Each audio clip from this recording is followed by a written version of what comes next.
Tuhan, saudara yang kekasih, kalaupun ada banyak gangguan saudara dalam ibadah live streaming ini, macam-macam ya, sinyal tiba-tiba anjlok, begitu juga lampu tiba-tiba mati. Tetapi itulah makanya saudara, biar bagaimanapun bersyukur kita kalau ada fasilitas untuk bisa ibadah live streaming di teknologi yang canggih ini. Tetapi biar bagaimanapun masih lebih luar biasa kalau kita ketemu di gereja.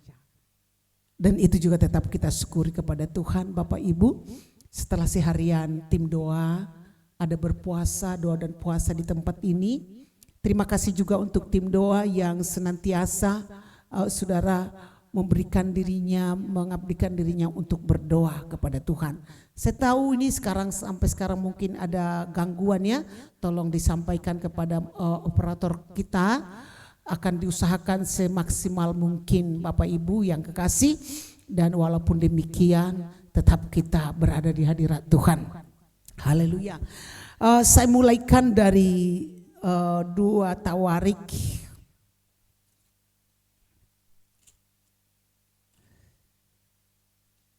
15 ayat 7, dikatakan firman Tuhan seperti ini. Kita baca sama-sama ya dengan jemaat yang di rumah. Nanti ditampilkan di di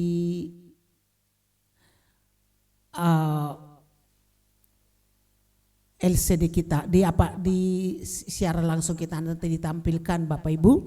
Kita baca sama-sama dengan dipastori bersuara ya. 2 ya.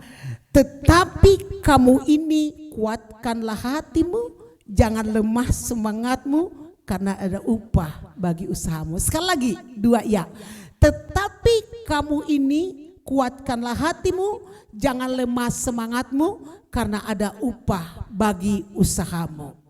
Saudara berbicara tentang semangat, jika kita bekerja keras tentu paham betul dengan semangat ini. Begitu juga olahragawan. Saudara, semangat bukan tenaga, bukan.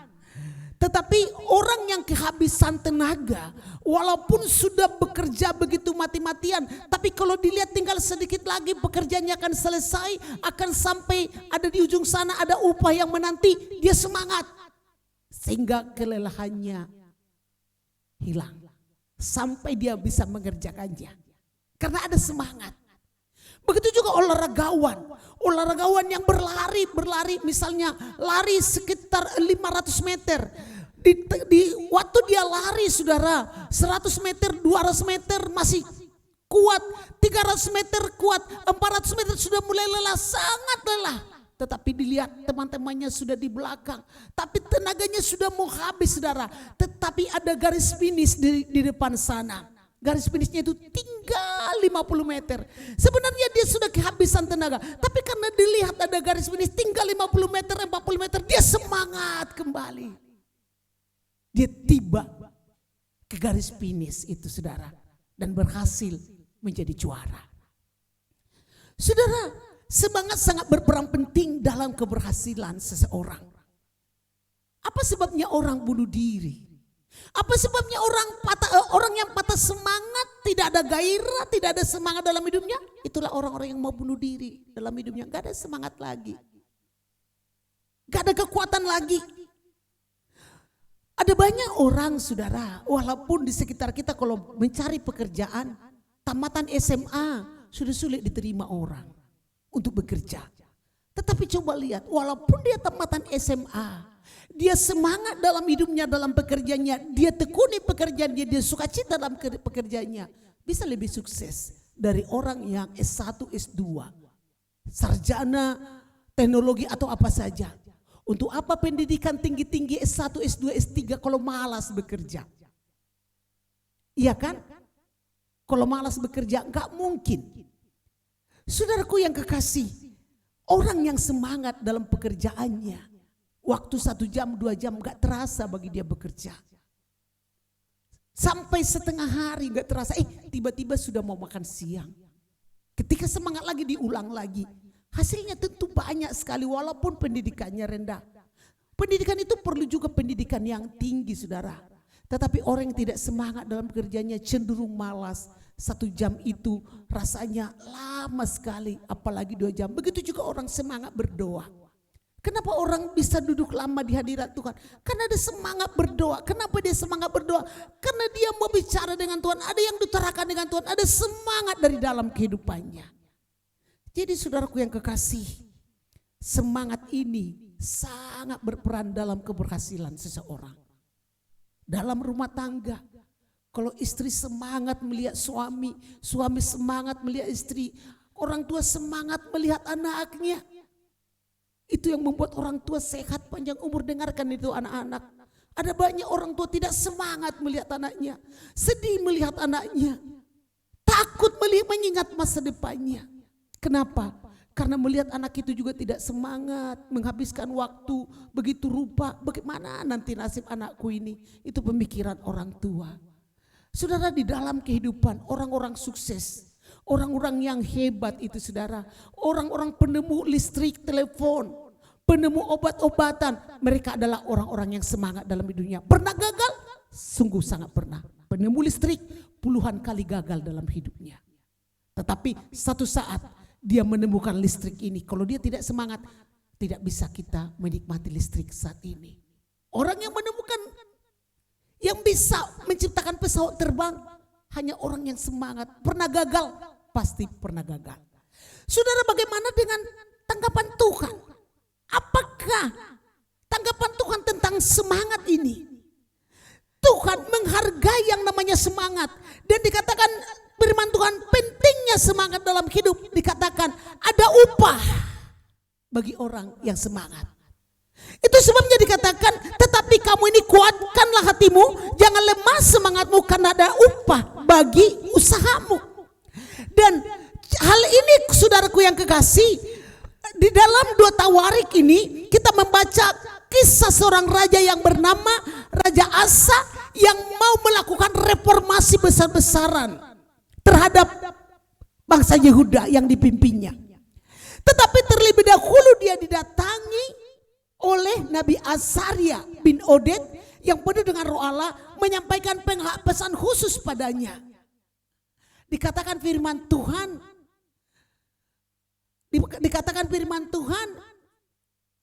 saudara,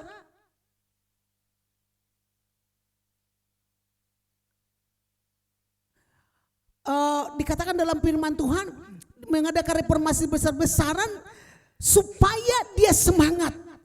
Kenapa dikatakan supaya dia semangat? Karena bangsa yang dipimpinnya itu bangsa yang tegar tengkuk. Begitu banyak persoalan hidup yang dia rasakan.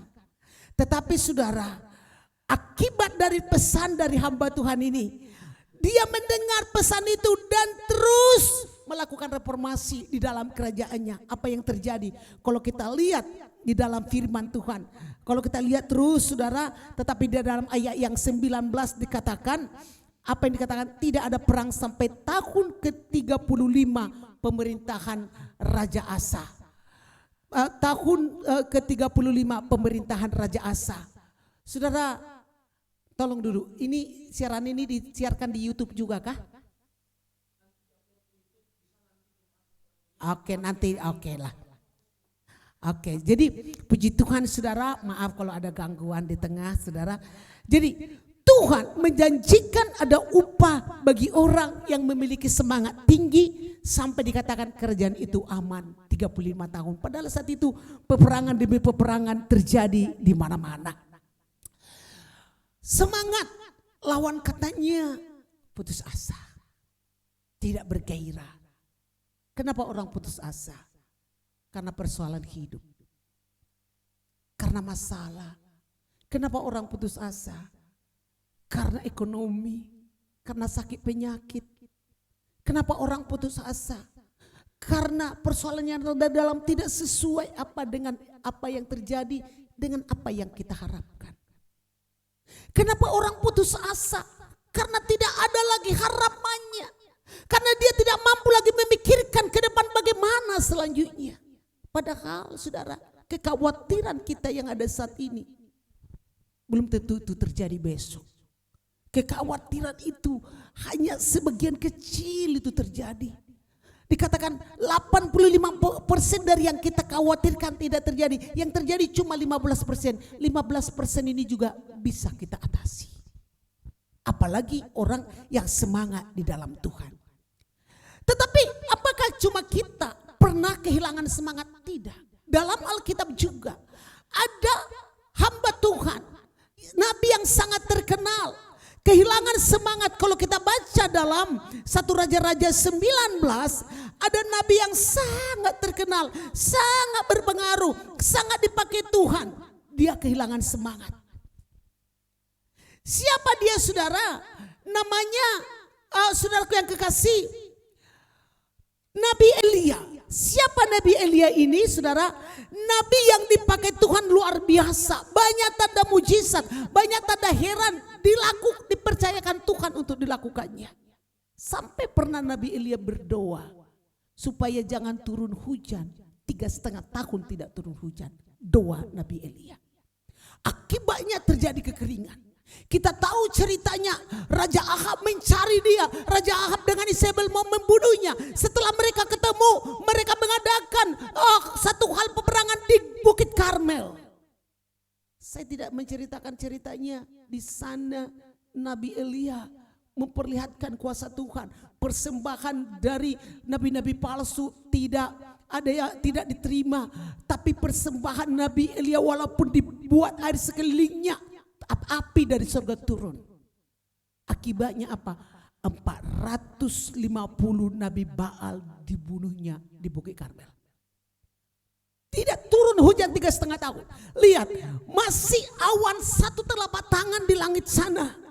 Nabi Elia sudah berani berkata, sebentar lagi turun hujan. Masih 1 telapak tangan, ada awan. Tandanya mau datang hujan kan. Kita lihat dari awan, semakin gelap awan itu semakin nanti banyak segera turun. Ini masih 1 telapak tangan. Dia beriman. Kemenangan yang spektakuler dipercayakan Tuhan kepada Nabi Elia. Tetapi apa yang terjadi, saudara? Setelah peristiwa itu, peristiwa kemenangan yang luar biasa itu, apa yang dialami oleh Nabi Elia?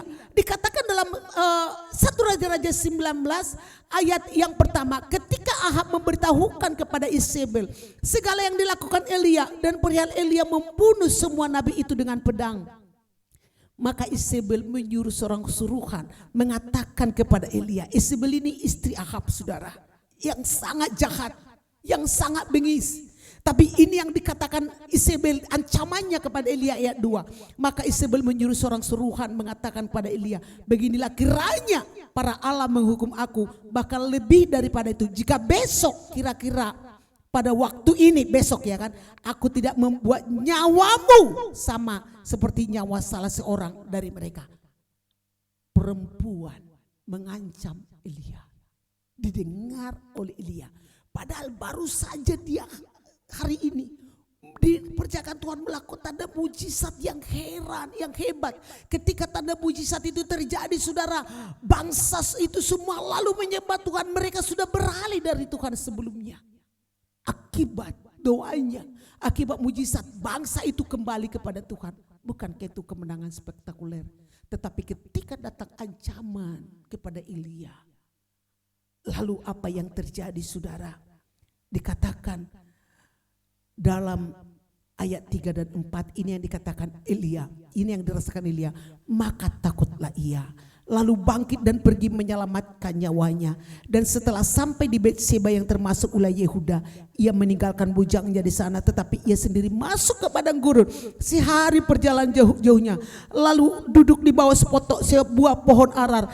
Kemudian ia ingin mati, katanya, cukuplah itu, sekarang Tuhan ambillah nyawaku, sebab aku tidak lebih daripada nenek moyangku. Di sini Elia putus asa. Mungkin kita berandai-andai, kenapa sih Elia bisa putus asa? Dalam hatinya bukan ancaman yang dia nantikan, malah sanjungan mungkin, malah gegap gempita orang-orang yang menyambut kemenangan. Tetapi yang didengarkan ancaman dari Isabel, sampai dikatakan Cukuplah itu, aku mau mati rasanya. Ditinggalkan pembantunya di depan, masuk dia ke padang gurun yang sangat jauh dikatakan. Tetapi ia sendiri masuk ke padang gurun sekali perjalanan jauhnya. Lalu ia duduk di bawah pohon arar. Kemudian ia ingin mati, katanya. Cukuplah itu, sekarang ya Tuhan, ambillah nyawaku. Sebab aku ini tidak lebih baik daripada nenek moyangku. Artinya apa? Kalau kita buat percakapan biasa, gak ada artinya yang kulakukan Tuhan. Aku sudah bekerja, aku sudah begini, cukuplah itu, biar aja saya mati. Ketika dia putus asa, ketika kehilangan semangatnya, yang dia rindukan mati saja. Inilah bahayanya daripada kehilangan semangat. Saudara, dalam Ayub 17 ayat 1 dikatakan firman Tuhan seperti ini, saudaraku. Dalam Ayub 17 ayat 1 dikatakan seperti ini. Semangatku patah, dengar, semangatku patah, umurku telah habis dan bagiku tersedia kuburan. Kalimat yang dikatakan Ayub, semangatku patah, umurku telah habis dan bagiku tersedia kuburan. Jangan kita sampai kehabisan semangat. Masalah boleh datang. Seperti kita, apa yang dapat memisahkanku bagi orang yang kehilangan semangat. Dikatakan umurku telah habis, bagiku tersedia kuburan, tinggal mati aja lagi. Kalau engkau mau panjang umur, mau sehat, teruslah semangat. Tidak ada manusia yang tidak datang persoalan dalam hidupnya. Sama seperti Elia. Kalaupun engkau sekarang kehilangan semangat, bukan cuma engkau. Nabi Elia juga sama merasakannya, saudara. Tetapi coba lihat, di tengah-tengah dia kehilangan semangat, kebaikan Tuhan dia rasakan. Itu sebabnya Tuhan hadir di segala lini kehidupan kita. Ayat 6, ketika ia melihat sekitarnya, maka sebelah kepalanya ada roti bakar. Coba dilihat, roti bakar itu bukan dia yang menyediakan. Siapa yang menyediakan? Tuhan. Ada roti bakar dan semua kendi bersih air. Lalu ia makan dan minum. Kemudian berbaring pula. Coba betapa Tuhan itu, dia sudah minta mati. Tapi Tuhan tidak biarkan dia, disiapkan roti bakar. Karena sudah sekali perjalanan, jauhnya dia berjalan. Karena sudah hilang semangatnya. Karena ada ancaman, mungkin dalam hatinya, dosa apa aku ini? Besok aku akan mati, kata Isabel. Kenapa Tuhan tidak menolong aku? Kenapa Tuhan tidak membela aku? Kenapa aku harus mati? Saya sudah membunuh 450 nabi-nabi Baal. Kalau dikatakan satu bangsa telah pindah agama dalam sekejap, dari penyembah berhala menjadi sujud pada Tuhan, gara-gara kejadian di Bukit Karmel. Artinya apa? Yang dia harapkan tidak terjadi pada dirinya. Dia mau putus asa mati, tetapi di saat dia putus asa, Tuhan siapkan roti, Tuhan siapkan minuman. Di mana? Di padang gurun. Padang gurun ini juga yang membuat kita kehilangan semangat. Kalau engkau Bapak Ibu sekarang kehilangan semangat, lihat, Elia juga sama. Tetapi Tuhan tidak pernah membiarkan dia hidup di dalam ketidakberdayaan itu. Lalu dikatakan ayat 7, tetapi malaikat Tuhan datang untuk kedua kalinya dan menyentuh dia serta berkata, dengan dia sentuh dengan kasih sayang, bangunlah, makanlah, sebab kalau tidak perjalananmu nanti terlalu jauh bagimu. Kalau sekarang firman Tuhan itu menyentuh kita, semangatlah, makanlah firman, semangatlah. Kalau enggak nanti engkau tidak berdaya, masih jauh perjalananmu. Saudara, kita berurai air mata di dalam kehidupan ini. Ada banyak hal yang menimpa diri kita. Belum selesai masalah yang satu, sudah datang masalah berikutnya. Kadang-kadang kita iri melihat orang yang kurang setia pada Tuhan, mereka seolah-olah terberkati. Dan ada mungkin orang mencemooh kita, mencibir kita, saudara. Tetapi firman Tuhan berkata pada Elia, makanlah roti ini, minumlah air ini, sebab perjalananmu masih panjang. Jangan mati dulu, jangan putus asa, perjalanan kita masih panjang. Siapapun yang kau yang mendengar firman ini, jangan putus asa, perjalananmu masih panjang. Firman Tuhan hari Minggu yang lalu kita dengarkan, kenapa anak Tuhan bisa mengalami musibah? Mungkin karena kesalahan, tetapi kalau itu tidak karena dosa, karena supaya kemuliaan Tuhan dinyatakan di sana. Saudara, itu yang dialami kebaikan Tuhan. Lalu kita lihat ayat 8, maka bangunlah ia lalu makan dan minum. Dengar, bangunlah ia lalu makan dan minum. Dan oleh kekuatan makanan itu ia berjalan 40 hari 40 malam lamanya sampai ke gunung Allah, yakni Gunung Horeb. Kemana dia pergi? Di dalam kehilangan semangatnya setelah dia makan dan minum. Berkat makanan itu 40 hari dia kuat. Wah, ini makanan yang ajaib. Itu makanan dari Tuhan. Kemana dia pergi? Ke gunung Allah, ke Gunung Horeb. Engkau yang kehilangan semangat, jangan pergi engkau kepada orang-orang yang tidak bisa memberikan solusi dari firman Tuhan. Engkau yang kehilangan semangat karena persoalan, datanglah ke gunung Tuhan. Gunung Tuhan itu adalah gunungnya di mana Tuhan tinggal di sana. Dalam doa, dalam pujian, penyembahan, di gereja, di tempat-tempat ibadah. Saudaraku, orang yang banyak masalah, saya katakan dari tempat ini, jangan coba-coba bermain dengan dukun-dukun. Karena ada harga yang harus dibayar, saudara. Percaya pada Tuhan. Datanglah ke gunung Tuhan. Kemana dia pergi? Setelah makan Tuhan 40 hari dia kuat. Dia datang ke gunung Allah, yakni Gunung Horeb. Apa yang terjadi di sana? Tuhan menyapa dia ayat 9. Di sana masuklah ia ke dalam sebuah gua dan bermalam di situ. Maka firman Tuhan datang kepadanya demikian. Apakah kerjamu di sini, hai Elia? Ayat 10. Jawabnya, mulai dia menghitung-hitung apa yang dilakukannya. Aku bekerja segiat-giatnya bagi Tuhan Allah semesta alam, karena orang Israel meninggalkan perjanjianmu, meruntuhkan mesbah-mesbahmu, dan membunuh nabi-nabimu dengan pedang. Hanya aku seorang diri yang masih hidup, dan mereka ingin mencabut nyawaku. Dia dikatakan, aku sudah bekerja segiat-giatnya, aku tulus, tapi nyawaku mau dicabut. Aku sudah melakukan yang baik, tapi aku terancam hidupku, terancam masa depanku. Tetapi dikatakan firman Tuhan, saudara, ayat yang di sana Elia masuk dalam goa, itulah yang disebut dengan goa kekecewaan. Dia kecewa pada Tuhan. Coba kalau engkau ingat Tuhan, aku kan dikejar-kejar oleh Ahab. Sampai aku ketemu dengan, tidak ada yang berani berteman dengan aku. Karena doaku 3,5 tahun tidak turun hujan. Aku ini terancam. Tapi aku sudah berbuat kebaikan. Coba waktu di Bukit Karmel kemarin, satu bangsa beralih dari penyembah berhala dan menyembah engkau.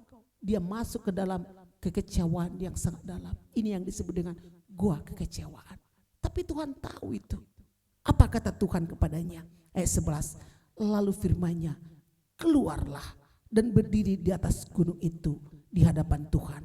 Maka Tuhan lalu angin besar yang kuat dan membelah gunung-gunung dan memecahkan bukit batu mendahului Tuhan. Tapi Tuhan tidak ada dalam angin itu, dan sesudah angin itu datanglah gempa, tetapi Tuhan dalam gempa itu. Kalau kita melihat akhirnya Tuhan dia rasakan di tengah-tengah situasi sulit itu. Tapi yang dikatakan Tuhan padanya, keluarlah dari goa itu. Keluar. Tuhan menanggapinya dengan kata, keluarlah dari gua kekecewaan itu.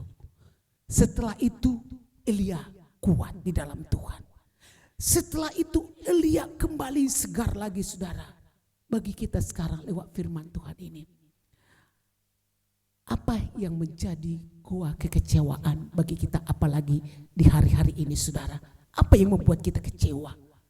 Sebagaimana firman Tuhan yang kita dengarkan tadi, tetapi kamu ini kuatkanlah hatimu, jangan lemah semangatmu, karena ada upah bagi usahamu. Ingat kata upah bagi usaha. Tidak ada usaha yang sia-sia di hadapan Tuhan. Ada upah bagi usahamu di tengah-tengah penderitaanmu. Sebagaimana firman Tuhan dalam Amsal 18 ayat 4. Amsal 18 ayat 4 ini juga jaminan bagi kita semua, supaya kita jangan kehilangan semangat. Dikatakan firman Tuhan seperti ini. Amsal orang yang bersemangat dalam hidupnya, di mana dia? Orang yang bersemangat dalam hidupnya dapat menanggung penderitaannya. Siapakah yang akan dapat memulihkan semangat yang patah? Amsal 18 ayat 14. Orang yang bersemangat dapat menanggung penderitaannya. Kalau tidak bersemangat gak bisa dapat menanggung penderitaan. Dan satu hal yang kita harus garis bawahi di hati kita, penderitaan persoalan yang kita hadapi tidak melebihi kekuatan kita. Bagi siapa ini? Bagi orang yang bersemangat. Orang yang bersemangat dalam dapat menanggung penderitaannya. Tetapi siapakah yang akan dapat memulihkan semangat yang patah? Gak ada yang bisa memulihkan semangat yang patah. Jadi semangat menjadikan kita menghadapi penderitaan seberat apapun, persoalan seberat apapun, masalah seberat apapun, sampai satu saat terjadi pemulihan atas kehidupan kita. Di mana kita memperoleh semangat ini? Bukan minum extra jos, bukan minum multivitamin, bukan makan yang kuat, bukan, saudara. Semangat di dalam Tuhan dimulai daripada hati yang gembira, dimulai daripada pemikiran yang positif dan bersandar sepenuhnya pada Tuhan. Ayat yang terakhir dalam Yesaya 40, di mana kita memperoleh semangat ini, saudaraku yang kekasih. Kita baca dalam Yesaya pasal yang ke-40. Demikian firman Tuhan, saudara. Saya mulaikan dengan ayat yang ke-29.